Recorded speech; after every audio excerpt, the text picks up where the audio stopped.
তো cinelovers family man fame director Raj and DK Salman খানের সাথে একটি ছবি করতে চলেছেন এবং এটি হতে চলেছে একটি সুপার হিরো মুভি, কিন্তু not in a serious way.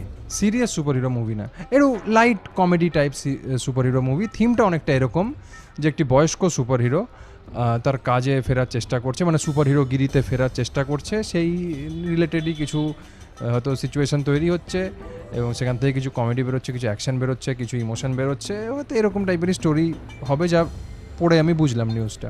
এবার ফিল্মের যে ভিজুয়াল এফেক্টের যে কাজ করবে কোম্পানি, অত্যন্ত খুবই নাম করা world famous company called Weta FX.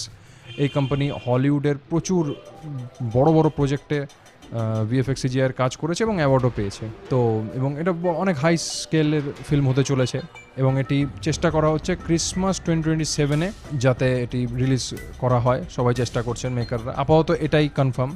পরে পোস্টপন করলেও করতে পারে, কারণ অনেক সময় ওই ভিএফএক্স ওয়ার্ক এটসেট্রার জন্য পোস্টপন করে যায়, রিশুটও হতে পারে। যাই হোক, আর ফিল্মটির শুটিং শুরু হবে এই টাইমে, তো দেখা যাক কী হয়। Excited no doubt.